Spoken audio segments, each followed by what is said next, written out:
Now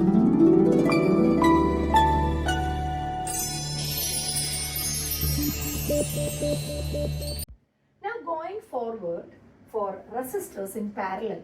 First of all, I'll draw the diagram for you, how to fit the resistors in parallel.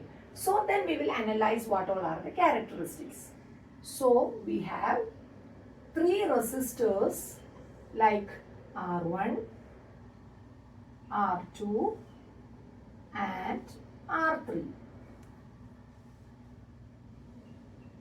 R1, R2 and R3, and all of them are joined here. Here also their ends are joined. Okay, and we are applying a potential difference of V here to them. Okay, so R1, R2 and R3. From the diagram itself, how can we understand that they are in parallel? So look, one of the ends are connected together and the other ends of R1, R2 and R3 are also connected together. This is the first way of understanding the resistors in parallel. But let us analyze in terms of current.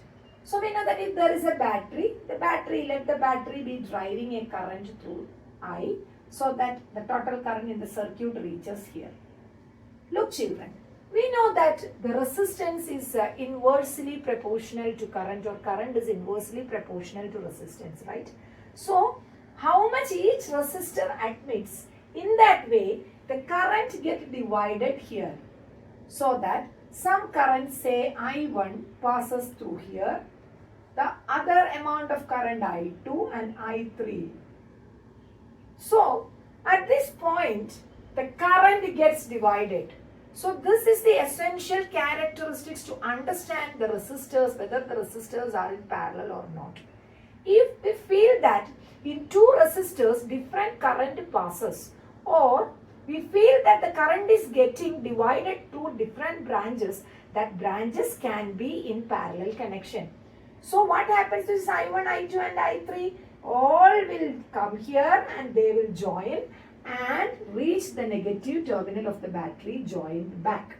So this is the concept of parallel connection. So here what can we say?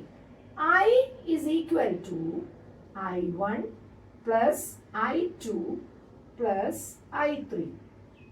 Here you have analyzed that the currents are different, the resistance are different. So what should remain constant over each branch? It is the voltage. So here when we apply a 10 volt battery, the 10 volt will be there, the potential drop across this and across this. So in parallel connection, what remains constant? It is the voltage that remains constant over each branch. So children, what is the voltage across this IR1 called? It is I1R1, isn't it? Here it is I2R2. Here it is I3R3. So the voltage V1 is equal to I1R1, or V is equal to I1R1.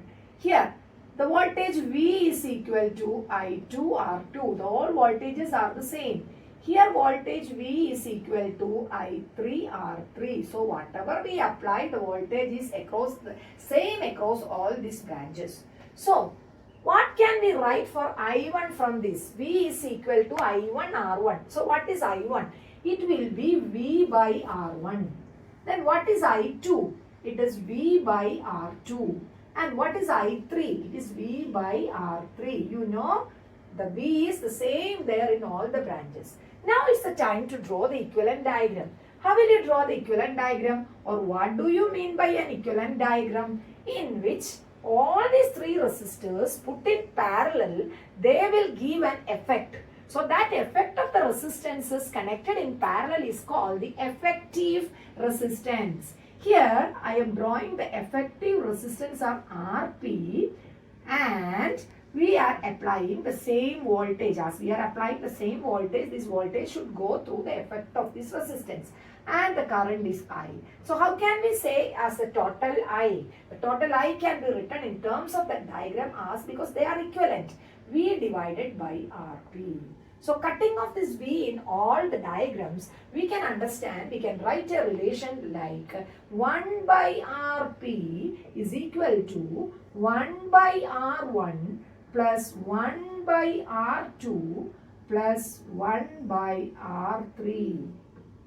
So this is the equivalent resistance. So what is it? The reciprocal of the equivalent resistance is the sum of the reciprocals of the individual resistors. You have to note this point. Continuing with the relation, we have already got that 1 by Rp is equal to 1 by R1 plus 1 by R2 plus 1 by R3. So if there are 3 resistors, right? So if there are 2 resistors, what will we do? It is 1 by Rp is equal to 1 by R1 plus 1 by R2. But children, some children find it really difficult to work with reciprocals, and at the final end of the answer, they may calculate 1 by Rp, but in the question it may be Rp. So sometimes they may forget to take the reciprocal at the end of the question. So here comes a hint for you, or a special note for you, where 2 resistors are there. We can directly calculate it as taking the LCM. There is a ready-made equation for you. The resistance in parallel will be R1 R2 divided by R1 plus R2. This is actually the reciprocal taken and again taken as LCM, and the reciprocal again taken, we will get it as like this. Rp is equal to, so you can directly calculate it. So we'll go for one example where there is a 6 ohm and 3 ohm connected in parallel. What is the effective resistance in parallel? So what is your answer? It will be 6 into 3 divided by 6 plus 3. So what is 6 into 3? It is 18, and 6 plus 3 is 9. So your answer becomes 2 ohm. So you can directly apply this formula also. So when there are 3 resistors connected to you, connected in the circuit and given to you, that is 1 by Rp is equal to 1 by R1 plus 1 by R2 plus 1 by R3. How will you calculate Rp? There also there is a ready-made equation for you, that is R1, R2, R3 divided by, take it in order, R1, R2, that is R1, R2 plus R2, R3, that is R2, R3 plus it is R1, R3. So it is R1, R3. So that is it. Rp is equal to R1, R2, R3 divided by R1, R2, R2, R3, R1, R3. So directly you can write it like this. If 1 ohm, 2 ohm and 3 ohm are given and which is in parallel, so you can write that 1 into 2 into 3 divided by 1 into 2 plus 2 into 3 plus 1 into 3. So the problem, how we need this equation is that some children will do this 1 by Rp, and at the end of the numerical session, they will always forget while they manage the crisis of examination to take the reciprocal.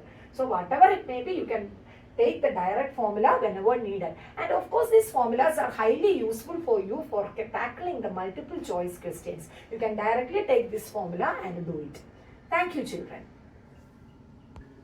Now let us go for the final note, as we have written in series, just like as we have written in series, we are going for the notes of parallel. So what all you have found here, children? In notes, what is it? In parallel, the resistors have same potential drop. Same potential drop. Currents are different.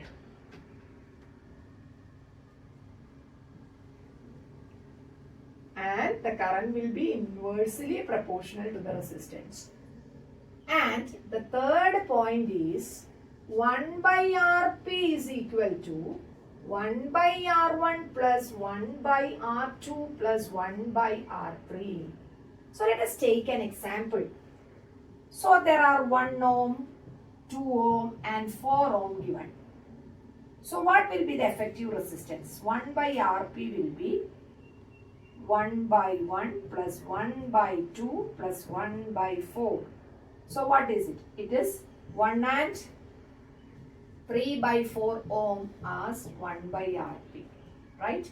So what is 1 and 3 by 4? 1 into 4 plus 3, that is 7 by 4 ohm as 1 by Rp. So what is Rp, children?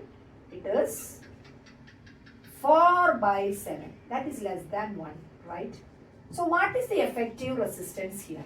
The effective resistance is lesser than the least. Whatever we have used, the least is 1 ohm. And we know that this 4 by 7 is less than the least. So what is the third point that we have to write? The effective resistance